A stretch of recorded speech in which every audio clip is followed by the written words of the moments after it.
it's a pleasure to be talking again on the World Economic Forum. And as I've always felt, this is a great forum from where we can project our views about our economy and talk to the investors. So let me just say, first of all, that Pakistan had stabilized its economy and was heading in the right direction when COVID hit us. And just like every country got badly hit by COVID because this was something unprecedented. And it was unprecedented because of the lockdown.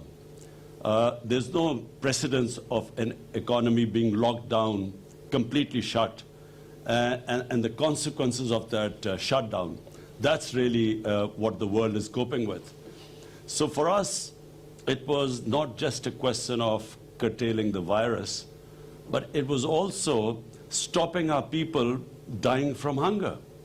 And we very quickly realized that when you lock down an economy, you have to take care of those people who are daily wagers, whose family depend on their earnings on a daily basis or a weekly basis. And if you lock the economy down, not only these people get affected, but secondly, those people, who are in the informal sector, like the labor in Pakistan's labor, 80% is in the informal sector, so we have no record of them. So unlike the US, where you could send money to their bank accounts, we couldn't do that. So we quickly realized that we could not impose a lockdown like the one imposed in Europe or in China.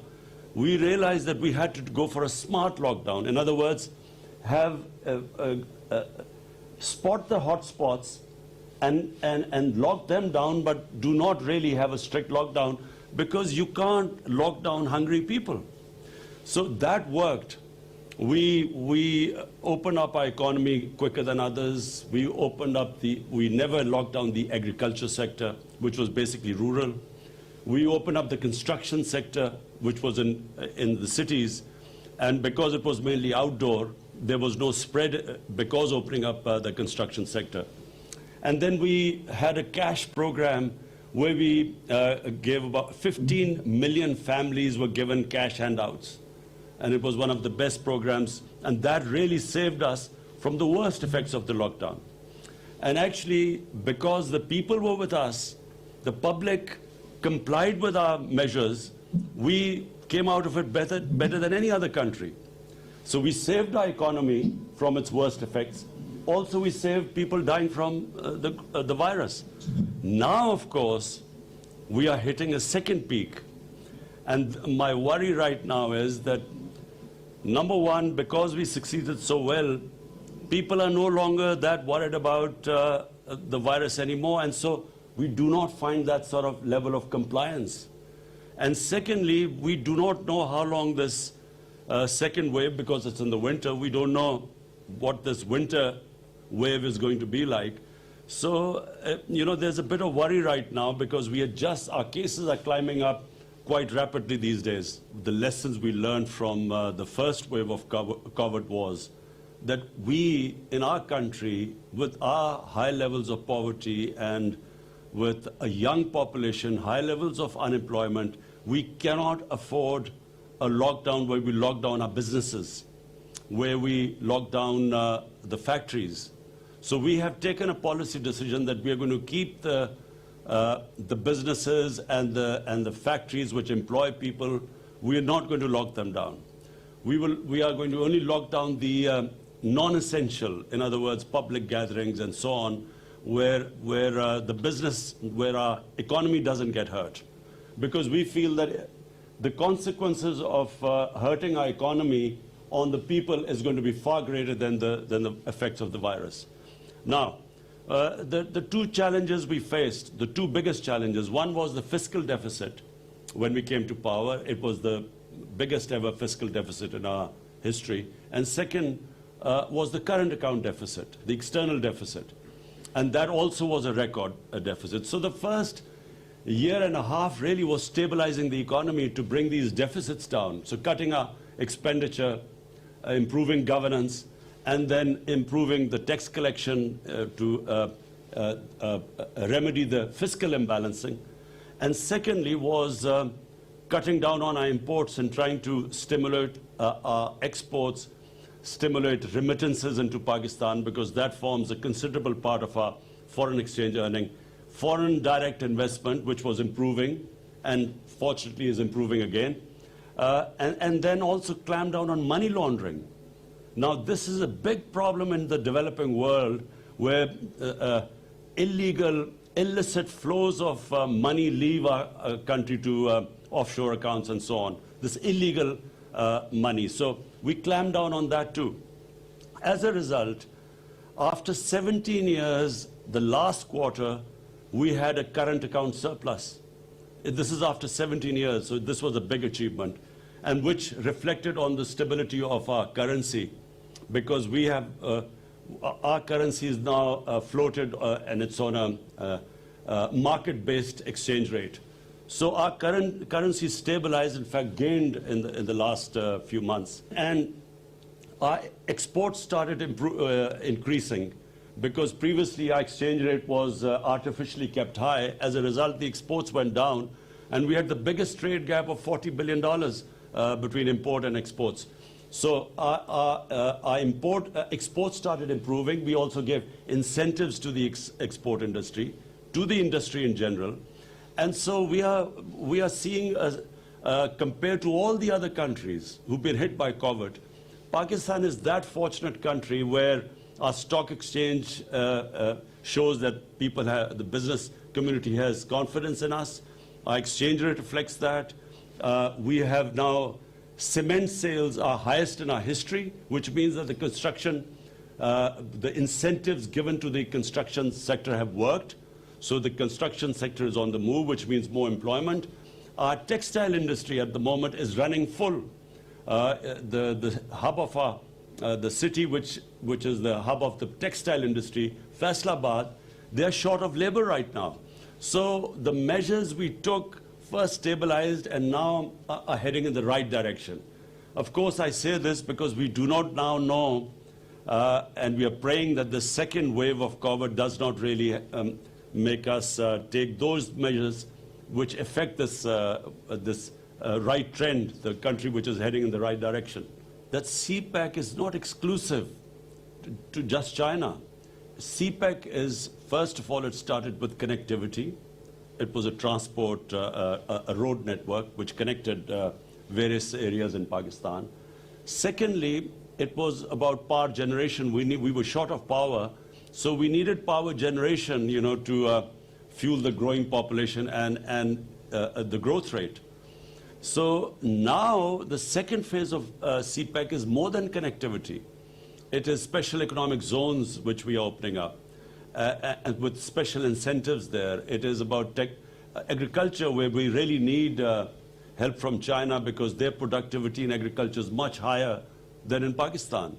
And it's about also these technology institutes which we want help from China because of digitalization of Pakistan, improving our e-commerce. So we need skilled labor for that. So that's also part of CPEC.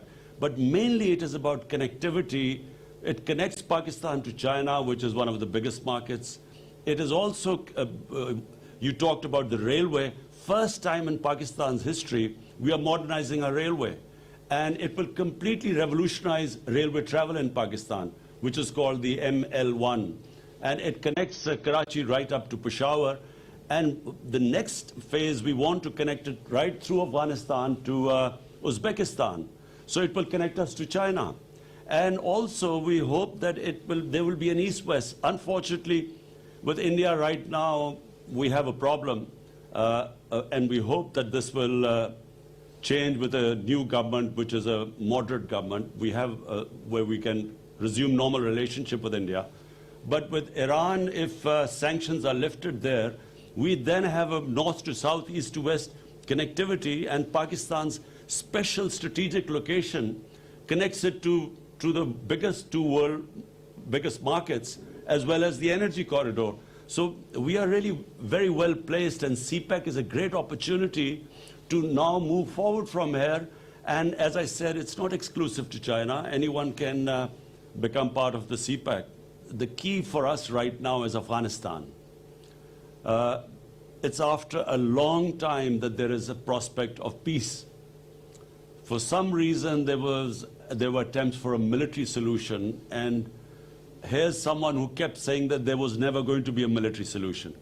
Finally, the peace talks started, and Pakistan played a huge part in getting the Americans and the Taliban to sit on a table. And then it played another very difficult to get an intra-Afghan dialogue going. Now, unfortunately, the level of violence is growing in Afghanistan, and this is of concern to us because we believe that peace in Afghanistan has huge dividends, first of all to the people of Afghanistan, but then to people of Pakistan. It connects us right up to Central Asia. And as you quite rightly said, Central Asia is this huge untapped potential, which will be of great benefit to us and to Central Asia if they can connect right down. They're landlocked, and they can, through Gwadar, they can be connected to the world. So the great hope here is that there is these talks succeed and there is peace in Afghanistan. And apart from anything else, the tribal belt of Pakistan, the strip of land adjoining Pakistan and Afghanistan, they were devastated by the war on terror. And the best way to rehabilitate and to give employment to the people there is if there is peace in Afghanistan, and the adjoining areas will benefit the most from trading and connectivity. If someone asked me what was President Trump's greatest achievement, for me it is this resumption of the Afghan peace process. I feel that it was a great achievement of his because he literally forced this peace process to take place. And the fact that after so many years there's a dialogue going on, no matter how difficult, and it was always going to be difficult, the longer the conflict, the harder it is to bridge that divide which that conflict creates. So I feel that President Trump did a great job here, and I'm convinced that President-elect Biden is not going to reverse this because there is no other solution. I mean, there is only one way forward. You can't have a conflict going on for 19 years and no result and expect that you keep doing the same thing over and over again and you expect a result in the next 19 years. So therefore, I think everyone will be trying to push this peace process. Let me just say one thing, that, we see our government as a facilitator, to facilitate the private sector. We believe that, the government's job is not to actually come into business, except in certain crucial areas. But in this field, we really believe that it's the private sector that needs to be encouraged and facilitated. So the answer is yes, this is the future, public-private partnership. And the sectors you mentioned are extremely important: agriculture, governance system, because the efficiency in governance system comes with e-governance. And we have actually set ourselves deadline when we want all our government departments to be on e-government rather than the old paper pushing. Pakistan's retail sale is almost around 125 to 130 billion dollars. It's a huge market, 220 million people, young population. More than me telling you, I would like you to tell Dr. Hafiz, what are the sort of things you want us to do? How do we encourage people like you? Because, and you mentioned groceries, this is something which really we have been working on in the past 4 or 5 months because of our food inflation. And we want somehow to encourage wholesale, or where the retail can get directly stuff from the farmers so that we can, the consumers can get low price groceries. And this has been a discussion going on within our government. But we would love you to give your point of view.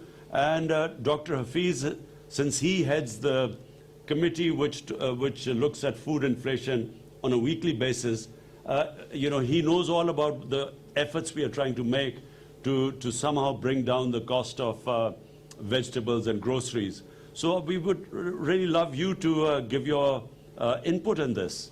We want three things. Number one, we want the actual farmers to get paid more, because at the moment they do not get paid much. The middleman gets most of the money. So the one who works hard, number one, we want him to get paid more. And secondly, we want the consumers to get a lower price. And thirdly, we would want our products to be graded. Problem is, this is, Pakistan has some of the best fruits and vegetables in the world. Problem is, because we don't grade them, we cannot market them, we can't export them as well. So, you have that expertise, so we would love to have that knowledge from you. And this government would really encourage any automobile investors in this country and especially who can export from Pakistan. So who can, manufacture the automobiles here and then export. And we have given a series of incentives for them. And in fact, there has been a growth, post-COVID, there has been a growth in the sales of motor cars in Pakistan. And secondly, we have also just come up with an electric vehicle policy. So that also we are encouraging right now, bearing in mind this government is very conscious of the environment and the global warming and climate change. We have taken various steps.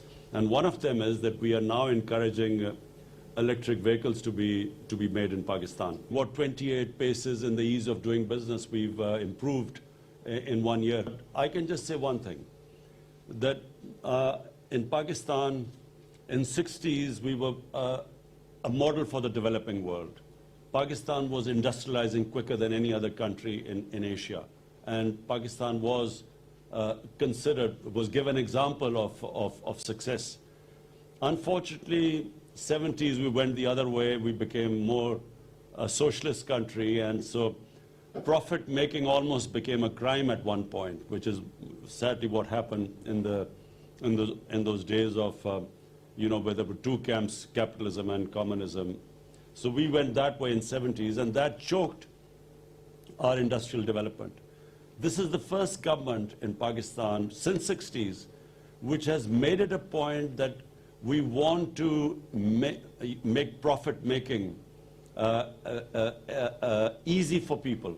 So we want to do everything to make it easy for investors to make profit in Pakistan. And so as a result, we are trying to remove all the impediments that were in the way of profit making. So that means dealing with regulations, with red tape, all the problems we were stuck with. And so we are moving in that direction, and it is reflected now, and especially in our construction sector, because that's one sector where 30 industries are attached to it. So once that gets going, the other 30 industries all start moving up. And that is where it has taken us almost a year to remove all the impediments that were in the way of the construction sector. And that's what we are trying to do in the small and medium industry. And Dr. Hafiz will tell you in the capital markets all the reforms that they're trying to make. So this Pakistan, the current Pakistan of the 220s, is all about creating wealth by industrializing, by making it easy for industrialists, and then using that wealth to lift up people out of poverty. And it's actually a model which China followed. Our biggest problem right now in Pakistan has been very expensive energy. We, unfortunately, the sort of power generation contracts we signed in the past, the cost of that generation is unfortunately so high that we are almost 25% more expensive, producing more expensive energy in Pakistan compared to our competitors like Bangladesh and India. And I mean 25% more expensive energy to industry. And therefore, it has actually impeded our industrialization which means wealth creation and which means inability to sort of raise people out of poverty or even to pay our debts.